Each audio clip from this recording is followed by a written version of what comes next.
Hello दोस्तों, study balloon channel में आप लोगों का स्वागत है। चलिए आज बात करते हैं 10वीं क्लास का साइंस का क्वेश्चन जो 2026 परीक्षा के लिए बहुत ही इंपॉर्टेंट प्रश्न है। एनसीईआरटी से उठाया गया प्रश्न है। 25 प्रश्न है जिसमें से आपको 2026 परीक्षा में कम से कम तो 10 प्रश्न ज़रूर से ज़रूर इसमें से पूछा जाएगा। क्या है कि पहला प्रश्न है कि मानव नेत्र के किस भाग पर किसी वस्तु का प्रतिबिंब बनता है। ये प्रश्न बहुत ही इंपॉर्टेंट बीबीआई प्रश्न है कि मानव नेत्र के किस भाग पर किसी वस्तु का प्रतिबिंब बनता है। तो इसका ऑप्शन है कॉर्निया, बी ऑप्शन है परितारिका, सी ऑप्शन है पुतली, डी ऑप्शन है रेटिना या दृष्टिपटल। यानी मानव नेत्र किस भाग पर किसी वस्तु का प्रतिबिंब बनता है तो रेटिना और दृष्टिपटल पर। किस पे? रेटिना या दृष्टिपटल पर मानव के किस वस्तु पर प्रतिबिंब बनता है तो रेटिना पर किसी वस्तु का प्रतिबिंब बनता है। दूसरा नंबर प्रश्न है कि तारे के टिमटिमाने की व्याख्या किस सिद्धांत पर आधारित है। दूसरा नंबर प्रश्न भी बहुत इंपॉर्टेंट है कि तारे के टिमटिमाने की व्याख्या किस सिद्धांत पर आधारित है। किस सिद्धांत पर आधारित है तो इसका ऑप्शन है अपवर्तन के सिद्धांत, बी ऑप्शन है परिकिरणन के सिद्धांत, सी ऑप्शन है वन विक्षेपण के सिद्धांत और डी ऑप्शन है इनमें से कोई नहीं। इसका सही ऑप्शन है कि जो अपवर्तन का जो सिद्धांत है इस पे तारे के टिमटिमाना व्याख्या किस पे सिद्धांत है तो अपवर्तन के सिद्धांत पर। और तीसरा नंबर प्रश्न है बहुत ही इम्पोर्टेंट। ये प्रश्न तो हर साल 2025 में भी पूछा गया था प्रश्न। ये प्रश्न 10वीं क्लास में जो साइंस का परीक्षा हुआ था जिसमें पूछा गया था कि एक स्वस्थ मानव नेत्र की निकट या दूर बिंदु क्रमशः होती है। एक स्वस्थ मानव नेत्र की निकट तथा दूर बिंदु क्रमशः कितनी होती है तो इसका ऑप्शन है 0 एवं 25 मीटर, बी ऑप्शन है 0 एवं अनंत, सी ऑप्शन है 25 सेंटीमीटर एवं 250 सेंटीमीटर और डी ऑप्शन है 25 सेंटीमीटर और अनंत। यानी एक स्वस्थ मानव के निकट तथा दूर बिंदु क्रमशः 25 सेंटीमीटर से और अनंत होता है। कितना होता है? 25 सेंटीमीटर एवं अनंत होता है। और चौथा नंबर प्रश्न है, ये प्रश्न बहुत ही इंपॉर्टेंट है, बीबीआई प्रश्न है ये प्रश्न 2026 के लिए कि श्वेत रंग कितने रंगों के मेल से बना होता है।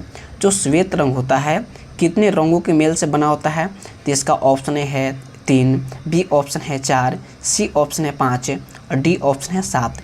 इसका सही ऑप्शन है कि श्वेत रंग की कितने रंगों के मेल से बना होता है तो श्वेत रंग 7 रंगों के मेल से बना होता है। और 5वां प्रश्न है कि इंद्रधनुष का बनना किस परिघटना पर आधारित है। इंद्रधनुष का बनना, जो आकाश में जो इंद्रधनुष का बनना किस पर आधारित है तो इसका ऑप्शन है प्रकाश का परिवर्तन, बी ऑप्शन है प्रकाश का अपवर्तन, सी ऑप्शन है प्रकाश का वन विक्षेपण, डी ऑप्शन है इनमें से कोई नहीं। यानी इंद्रधनुष का बनना किस परिघटना पर आधारित होता है तो प्रकाश का वर्ण विक्षेपण पर आधारित होता है। किस पे? प्रकाश का वर्ण विक्षेपण पर। और 6वां नंबर प्रश्न है कि सामान्य मानव नेत्र की दूर बिंदु कितनी होती है। जो मानव का नेत्र को दूर बिंदु कितनी होती है तो इसका ऑप्शन है 25 सेंटीमीटर पर होती है, बी ऑप्शन है 25 मिलीमीटर पर होती है और सी ऑप्शन है 25 मीटर पर होती है और डी ऑप्शन है अनंत पर होती है। जो दूर बिंदु होता है किस पे होता है जो दूर बिंदु होता है जो अनंत पर होती है। कितनी पे? अनंत पर। और 7वां प्रश्न बहुत ही इंपॉर्टेंट, ये प्रश्न तो बीबीआई प्रश्न है। ये प्रश्न 2026 परीक्षा के लिए ये प्रश्न हर साल पूछी जाती है कि स्पेक्ट्रम प्राप्त करने के लिए, एनसीईआरटी का क्वेश्चन है कि स्पेक्ट्रम प्राप्त करने के लिए किसका उपयोग किया जाता है। जो स्पेक्ट्रम जो प्राप्त किया जाता है किसका उपयोग किया जाता है तो इसका ऑप्शन ए है कांच की सिल्ली, बी ऑप्शन है अपवर्तन दर्पण, सी ऑप्शन है उत्तल लेंस और डी ऑप्शन है प्रिज्म। तो स्पेक्ट्रम प्राप्त करने के लिए प्रिज्म का उपयोग किया जाता है। किसका? प्रिज्म का। और 8 नंबर प्रश्न बहुत ही इंपॉर्टेंट है, ये भी प्रश्न है एनसीईआरटी का क्वेश्चन है। क्या है कि प्रकाश के किस रंग का तरंगदैर्घ्य सबसे कम होता है। ये प्रश्न बहुत ही इंपॉर्टेंट बीबीआई प्रश्न है कि प्रकाश की किस रंग का तरंगदैर्घ्य सबसे कम होता है तो इसका ऑप्शन है बैगनी, बी ऑप्शन हरा, सी ऑप्शन लाल, डी ऑप्शन है कोने। यानी जो बैगनी होता है, जो बैगनी का तरंगदैर्घ्य सबसे कम होता है, क्या होता है? बैगनी रंग का तरंगदैर्घ्य सबसे कम होता है। और 9 नंबर प्रश्न है कि विद्युत धारा का मात्रक होता है। विद्युत धारा का मात्रक क्या होता है? ये भी प्रश्न बहुत ही इंपॉर्टेंट है। ये तो जनरल कंपटीशन के लिए बहुत ही इंपॉर्टेंट प्रश्न होता है कि विद्युत धारा का मात्रक क्या होता है, यानी विद्युत धारा का मात्रक होता है क्या होता है। तो इसका ऑप्शन ए है वाट, बी ऑप्शन है वोल्ट, सी ऑप्शन है ओम और डी ऑप्शन है एम्पियर। यानी विद्युत धारा का मात्रक क्या होता है? तो एम्पियर होता है। क्या होता है? एम्पियर होता है। 10 नंबर प्रश्न है कि विभवांतर का एसआई मात्रक क्या होता है। ये भी प्रश्न बहुत ही इंपॉर्टेंट है 2026 परीक्षा के लिए कि विभवांतर का एसआई मात्रक क्या होता है। तो विभवांतर का एसआई मात्रक इसका ऑप्शन ए है जूल, बी ऑप्शन है वाट, सी ऑप्शन है एम्पियर, डी ऑप्शन है वोल्ट। यानी विभवांतर का एसआई मात्रक क्या होता है? तो वोल्ट होता है। और आपको लिए बहुत ही मेहनत करते हैं, कृपया चैनल को सब्सक्राइब करें और बेल आइकन को प्रेस करें और वीडियो को ज़्यादा से ज़्यादा शेयर करें और वीडियो को लास्ट तक देखिएगा। 11वां प्रश्न क्या है? 11वां प्रश्न कि टंगस्टन, जो टंगस्टन निम्नलिखित में से किस ताप पर पिघलता है। यानी 11वां प्रश्न है कि टंगस्टन निम्न में से किस ताप पर पिघलता है या पिघलता है। यानी इसका ऑप्शन है 2500 डिग्री सेल्सियस, बी ऑप्शन है 3000 डिग्री सेल्सियस, सी ऑप्शन है 3500 डिग्री सेल्सियस और डी ऑप्शन है 4000 डिग्री सेल्सियस। यानी 3500 डिग्री सेल्सियस पर टंगस्टन पिघलता है। और 12वां प्रश्न है कि निम्नलिखित में से कौन विद्युत का सुचालक होता है। निम्नलिखित में से कौन विद्युत का सुचालक होता है। तो इसका ऑप्शन है सल्फर, इसका ऑप्शन है सल्फर, बी ऑप्शन है प्लास्टिक और सी ऑप्शन है आयोडीन और डी ऑप्शन है ग्रेफाइट। यानी जो ग्रेफाइट जो है विद्युत का सुचालक होता है। ये प्रश्न VVI प्रश्न है 2026 परीक्षा के लिए NCERT का क्वेश्चन है कि विद्युत का सुचालक क्या होता है। तो ग्रेफाइट क्या है? विद्युत का सुचालक होता है। और 13 नंबर प्रश्न है कि विद्युत बल्ब का तनु किस धातु से बना होता है। जो विद्युत बल्ब का जो तनु होता है किस धातु से बना होता है। तो इसका ऑप्शन ए है लोहा, बी ऑप्शन है टंगस्टन, सी ऑप्शन तांबा और डी ऑप्शन है सोना। यानी विद्युत बल्ब में जो तनु होता है किस धातु से बना होता है। तो इसका ऑप्शन है सही टंगस्टन से बना होता है। यह प्रश्न बहुत ही इंपॉर्टेंट है, NCERT का क्वेश्चन है, VVI प्रश्न है। और अगला प्रश्न है 14वां प्रश्न है बहुत ही इंपॉर्टेंट कि विद्युत चुंबक बनाए जाते हैं। जो विद्युत चुंबक होता है किससे बनाया जाता है। तो इसका ऑप्शन है इस्पात के, बी ऑप्शन चांदी के, सी ऑप्शन है पित्तल और डी ऑप्शन है नरम लोहा। यानी जो विद्युत चुंबक होता है किससे बनाया जाता है। तो नरम लोहा से बनाया जाता है। और 15 नंबर प्रश्न है कि 15वां प्रश्न की 1 HP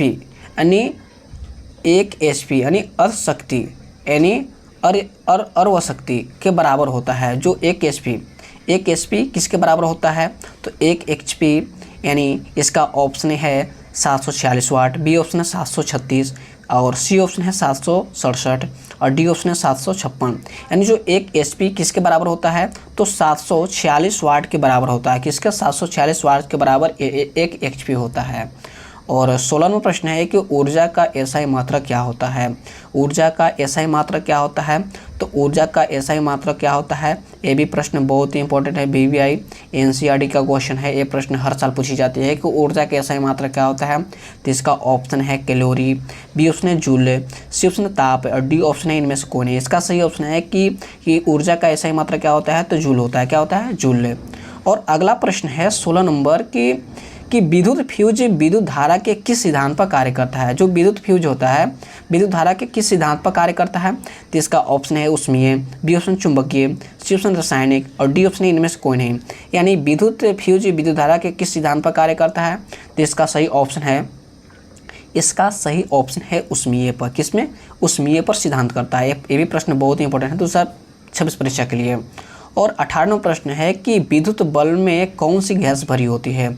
जो विद्युत वाला जो बल्ब होता है उसमें कौन सी गैस भरी होती है। तो इसका ऑप्शन है निर्वात रहता है, बी ऑप्शन है वायु भरी रहती है, सी ऑप्शन है निष्क्रिय गैस भरी रहती है और डी ऑप्शन है हाइड्रोजन भरी रहती है। यानी विद्युत जो बल्ब में कौन सी गैस भरी रहती है। तो निष्क्रिय गैस भरी रहती है। कौन सी गैस? निष्क्रिय गैस भरी रहती है। यह प्रश्न VVI प्रश्न है। और अगला प्रश्न है 19 नंबर प्रश्न कि निम्नलिखित में पदार्थों में कौन सा चुंबकीय पदार्थ नहीं है। इसमें जो 4 ऑप्शन है इनमें से कौन सा जो पदार्थ है जो चुंबकीय पदार्थ नहीं है, यानी इसका ऑप्शन है लोहा। लोहा जो है जो चुंबकीय पदार्थ है। बी ऑप्शन है निकेल। निकेल भी जो है चुंबकीय पदार्थ है। पीतल, पीतल को आगे बताएंगे। और जो बोल्ट है, बोल्ट भी चुंबकीय पदार्थ है। और जो पीतल जो है जो चुंबकीय पदार्थ नहीं है, इसका सही ऑप्शन है पीतल जो है चुंबकीय पदार्थ नहीं है। और 20 नंबर प्रश्न है कि माइकल फ्राइडे थे एक प्रसिद्ध, जो माइकल जो फ्राइडे थे एक प्रसिद्ध किसके लिए थे प्रसिद्ध? ये प्रश्न बीबीआई प्रश्न है, ये हर साल पूछी जाती है कि माइकल फ्राइडे थे एक प्रसिद्ध। जो माइकल फ्राइडे जो थे क्या प्रसिद्ध थे? तो इसका ऑप्शन है खगोल शास्त्री, बी ऑप्शन है भौतिक शास्त्री, सी ऑप्शन रासायनिक शास्त्री और डी ऑप्शन है भूवैज्ञानिक। यानी जो माइकल फ्राइडे थे भौतिकी शास्त्री थे और शास्त्री से प्रसिद्ध थे। 21 नंबर प्रश्न है कि ग्लोबल वार्मिंग के लिए उत्तरदायी गैस कौन सी है? ग्लोबल वार्मिंग के लिए उत्तरदायी गैस, ये प्रश्न बीबीआई प्रश्न है, कंपटीशन के लिए प्रश्न बहुत ही इंपॉर्टेंट है कि ग्लोबल वार्मिंग के लिए उत्तरदायी कौन सी है गैस? तो इसका ऑप्शन है O2 ए, बी ऑप्शन है H3 और सी ऑप्शन है H2O और डी ऑप्शन है N2। यानी ग्लोबल वार्मिंग के लिए उत्तरदायी गैस कौन सी होती है? तो CO2 होती है। कौन सी? कार्बन डाइऑक्साइड यानी CO2 होती है। और अगला प्रश्न है 22 नंबर प्रश्न कि पवन विद्युत जनित्र, जो पवन विद्युत जनित्र में पवन की चाल कम से कम कितनी होनी चाहिए? जो पवन विद्युत जनित्र में पवन की चाल कम से कम कितनी होनी चाहिए? तो इसका ऑप्शन ए है 15 किलोमीटर प्रति घंटा, बी ऑप्शन है 150 किलोमीटर प्रति घंटा, सी ऑप्शन है 1.5 किलोमीटर प्रति घंटा, डी ऑप्शन है 1500 किलोमीटर प्रति घंटा। यानी इसका ऑप्शन सही है ए, यानी 15 किलोमीटर। यानी पवन विद्युत जनित्र में पवन की चाल कम से कम कितनी होनी चाहिए? तो 15 किलोमीटर प्रति घंटा होनी चाहिए। और अगला प्रश्न है 23 नंबर प्रश्न बहुत ही इंपॉर्टेंट है। क्या है कि कार्य करने की क्षमता को क्या कहते हैं? ये प्रश्न तो कंपटीशन में पूछा जाता है, एनसीईआरटी का क्वेश्चन है कि कार्य करने की क्षमता क्या होती है? तो कार्य करने की क्षमता क्या होती है? तो इसका ऑप्शन है बल, बी ऑप्शन है शक्ति, सी ऑप्शन है ऊर्जा और डी ऑप्शन है ईंधन। यानी कार्य करने की क्षमता को क्या कहते हैं? ऊर्जा कहते हैं। जो कार्य हम करते हैं उनकी जो क्षमता होती है क्या कहते हैं? ऊर्जा कहते हैं। और अगला प्रश्न है 24 नंबर प्रश्न। 24 नंबर प्रश्न बहुत ही इंपॉर्टेंट बीबीआई प्रश्न है कि किसी भी उदासीन विलयन का पीएच मान होता है। जो किसी भी जो उदासीन होता है उसका उदासीन विलयन का पीएच मान क्या होता है? तो ए, इसका ऑप्शन ए है 5 है, बी ऑप्शन है 7 और सी ऑप्शन है 14 और डी ऑप्शन है 0। यानी किसी भी उदासीन विलयन का पीएच मान क्या होता है? तो किसी भी उदासीन विलयन का पीएच मान क्या होता है? तो इसका सही ऑप्शन है क्या? 7 होती है। और 24 प्रश्न से अपनी वाणी को विराम देते हैं और स्टडी बेनो चैनल को सब्सक्राइब करें, बेल आइकन को प्रेस करें और ज़्यादा से ज़्यादा शेयर करें। मिलते हैं नेक्स्ट वीडियो में। जय हिंद, जय भारत।